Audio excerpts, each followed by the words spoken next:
Today is August 22nd. Welcome on into Daily Cards Live here on ClaibsOnline.com, brought to you by Munganess St. Louis Acura and Royal Banks of Missouri. I'm Joe Roderick, joined alongside by Bob Ramsey. And Rammer, the Cardinals are coming. Tra-la, tra-la.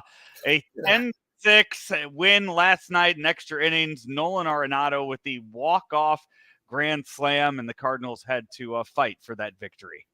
Even when your team is no good, it's still fun to win.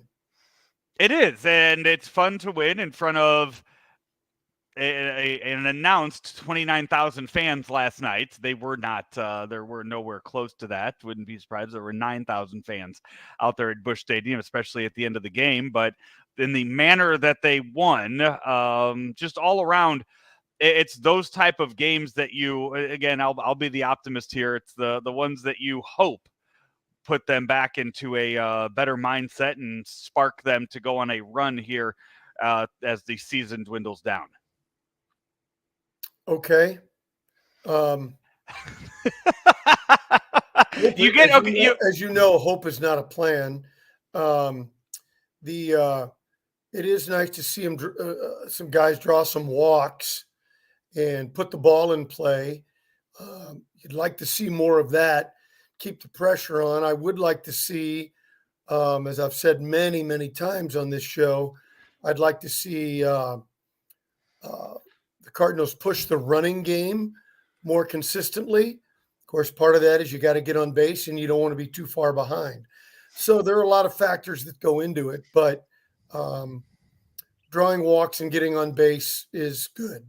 Yeah, Cardinals early in the game produced those two runs, really manufacture runs, playing a little small ball to get up to that 2-0 lead and then lose it. And with then you get for the third straight game a pinch hit home run. Lucan Baker was off the bench yesterday, his first action of the season for the St. Louis Cardinals, and is able to tie it up against a very good relief pitcher, Alton, Illinois' own Brian Hudson, who has been outstanding this season.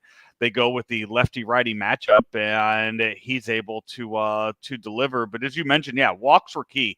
8 walks yesterday the Cardinals drew in those 10 innings. And if Pat Murphy wasn't going to get himself ejected from the game, calling balls and strikes, I'm sure he just didn't want to sit in the dugout and watch that anymore anyway. Actually, I don't think he had a specific point. I didn't think the ball strike calling was very good for either team. In fact, I thought there was one missed call. I should have written it down earlier in the game, middle of the game, that cost the Cardinals a couple of runs. And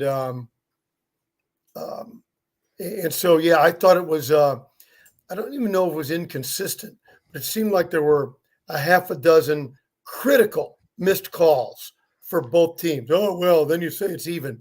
No, it just means you're a bad ump.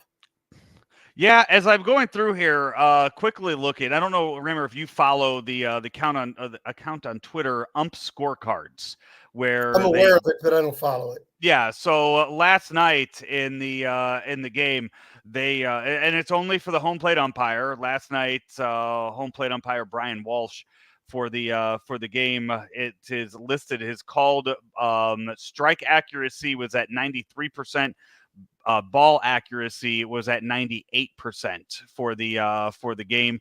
The overall, the calls that he made favored Milwaukee for plus 2.5 runs yesterday in the game. So as you mentioned, one side or the other actually more so favored the Brewers last night with some of the missed calls that were made in the game last night.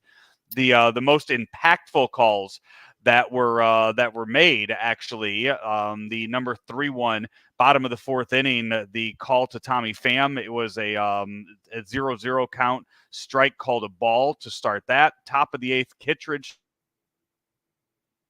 Second, a 2-2 count, strike is called a ball.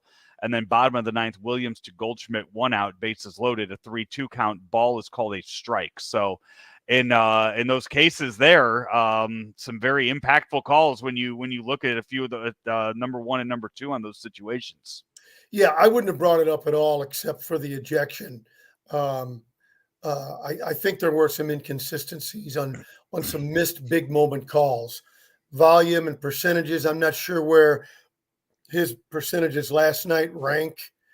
Is that average? Is that better than average? Is it worse? It's just what I observed on a hand. Like I say, maybe a half a dozen critical misses.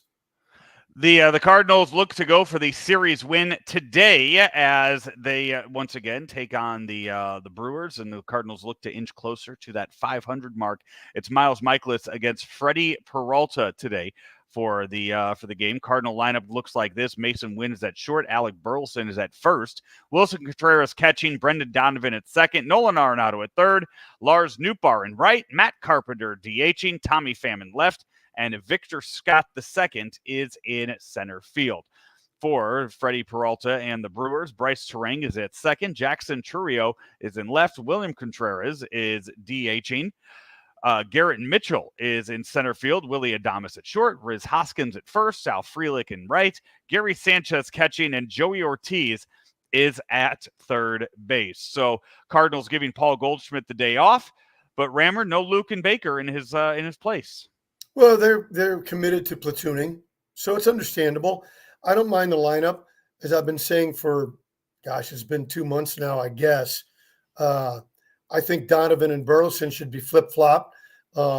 It's an obvious choice not to run because with Donovan getting deep into counts with Wynn on base, it gives you a better opportunity to run. But the Cardinals have chosen not to be a running team, and so that's just what we got to live with. Yeah, by the way, I know Paul Goldschmidt didn't once again struggled a bit yesterday in the game, but to give him a day off today, lifetime against Freddie Peralta, 30 at bats, hitting .267 with an OPS of .933 and 2 home runs. So of all games to give him off against a pitcher, that's bad, Joe. That's bad logic. You know that. Is he the same guy he was even 2 years ago? I'd have to look what he's done against them this year because I know they faced. Those numbers don't matter. But they faced. He's finished. It's over. I think if you have success against a pitcher, though, I think you still give him that opportunity rather than putting him out there against a guy that he might have never faced before or a guy that he has bad numbers against. If you're looking to spark something and he has decent numbers against a guy, you put him out there in that situation, I think. No, not when you're finished. You think done completely? You think I'm not mad at him. He's just old. You think he just needs to go join Joey Votto in the class of 2029 for the Hall of Fame vote? Well, that would be his decision, but that would be the smart one. And so you're going to come at me with an extreme. So I'll go, oh, so you think he's going to be an MVP for whoever he's playing for next year? I've never said he's going to go back to MVP numbers. And I never said he should go with Joey Votto either. So you said he's done. No, you said he's done though, Rammer. We're going to play that game. Let's play it.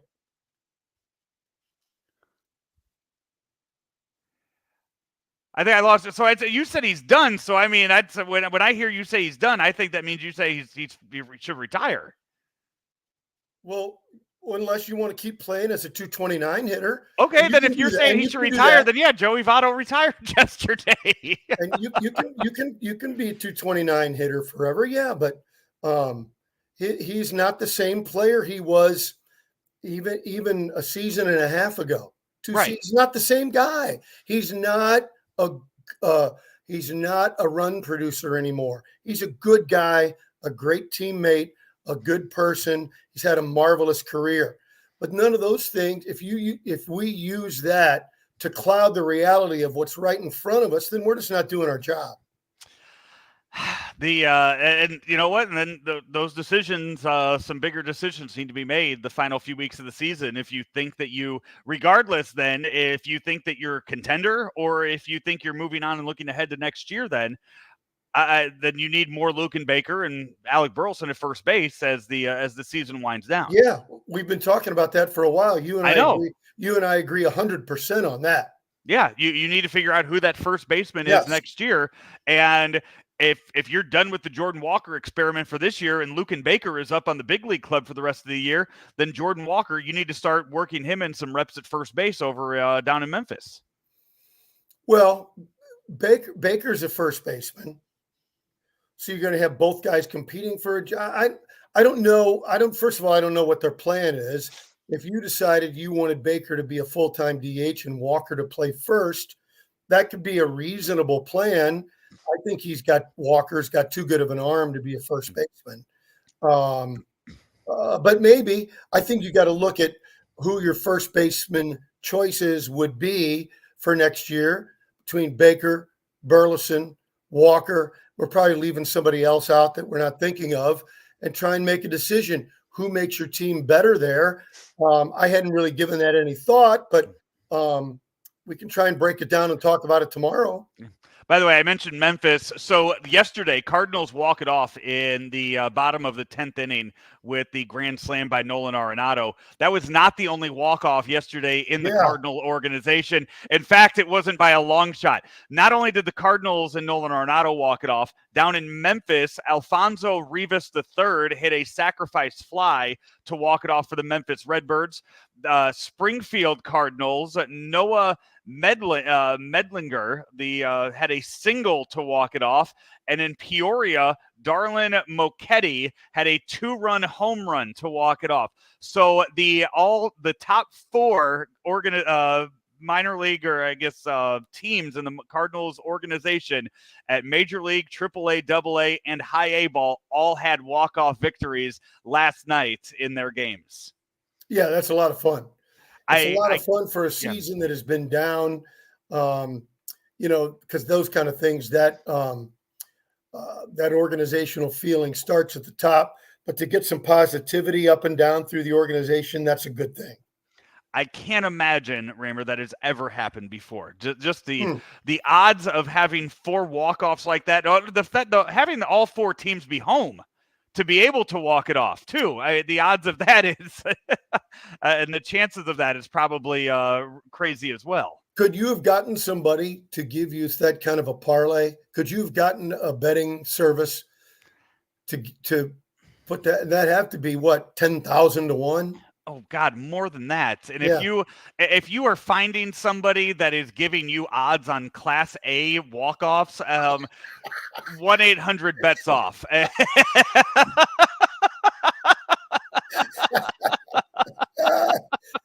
Oh, that's funny. Yeah, that's got to be up there with betting preseason NFL and WNBA over-unders. If you are betting A-ball games like that, that's time to look in the mirror. You have an issue and the family needs to step in. That's right. Yeah. Cardinals and Brewers. Again, it's a 1:15 start time. Freddie Peralta, Miles Michaelis is your matchup there today before the Cardinals head on up to Minnesota for a 3-game series, and we will talk more about that tomorrow on the show. Really fun pitching matchup on Saturday in that series. Sonny Gray and Pablo Lopez on Saturday up in Minnesota. So we will talk more about that on tomorrow's show. Until then, we are brought to you each and every day, Rammer, by Munganast St. Louis Acura and also Royal Banks. Royal Banks of Missouri. You know how to get a hold of them, 314-212-1500. Or you can go online to royalbanksofmo.com and you'll find the great banking folks and all the great products they can offer you to help you achieve your financial goals. Again, 314-212-1500, Royal Banks of Missouri. He's Bob Ramsey. I'm Joe Roderick. This has been another edition of Daily Cards Live right here on Claibs Online. Munganast St. Louis Acura is making room for the 2025 MDX, so that means great deals for you on the 2024 MDX. We have over 100 2024 MDX models in stock, and you get financing as low as 3.9% for up to 60 months. Or you can lease a new MDX for just $559 per month for 36 months. Or get the MDX technology model for just $589 per month for 36 months. Munganast St. Louis Acura, better than ever for you.